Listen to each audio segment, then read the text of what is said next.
Every 4 years, FIFA executes a financial sprint that generates more revenue in a single month than many Fortune 500 companies report for an entire fiscal year. It is a level of capital generation that seems at odds with their legal status as a non-profit organization. For the current 2023 to 2026 cycle, FIFA is targeting a record $13 billion in total revenue. This goal relies almost entirely on the success of a single event, the 2026 World Cup. FIFA scales its revenue without the logistical burden of manufacturing physical products. Instead, they trade in the primary currency of the modern economy, billions of hours of concentrated human attention. This business model is protected by a structural advantage few other entities possess. There is no market alternative to the World Cup.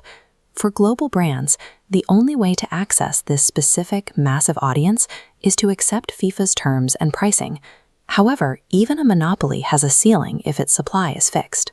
To reach the $13 billion mark, FIFA needed a way to artificially expand the amount of attention they have available to sell. The 2026 tournament will see the first major structural expansion in decades, moving the playing field from 32 participating nations to 48. This shift alters the tournament's fundamental mathematics. The schedule will jump from 64 matches to a record 104 matches. These 40 additional matches represent a massive expansion of FIFA's available inventory, creating thousands of new minutes of high-value airtime to sell to advertisers and broadcasters. Qualifying 16 additional nations also broadens the emotional footprint of the event. Millions of new viewers in countries that previously missed the cut are now pulled into the tournament's economic ecosystem.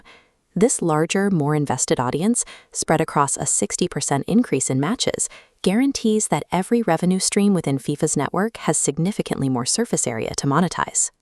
Broadcasting rights have historically provided the largest share of FIFA's income.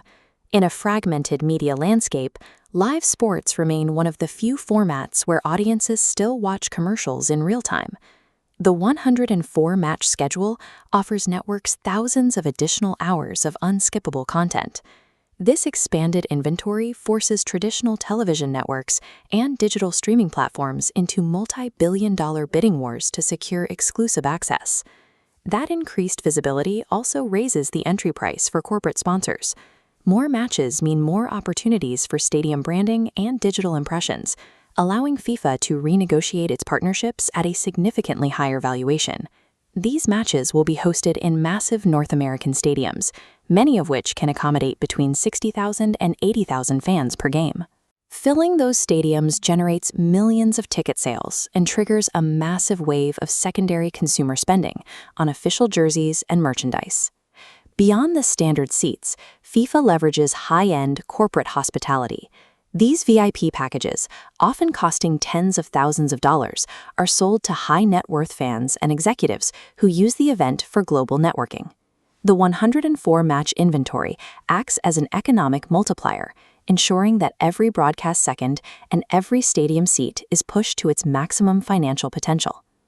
Selling an expanded 104-match schedule requires a host region capable of sustaining record-breaking prices across every category. This necessity drove the selection of North America as the host region, with a strategic focus on the United States as the tournament's financial anchor.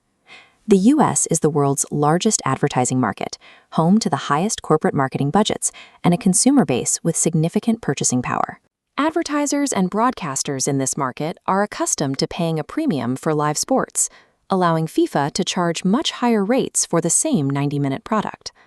Because of these market dynamics, a match played in the United States yields a higher financial return than the same match played in almost any other country.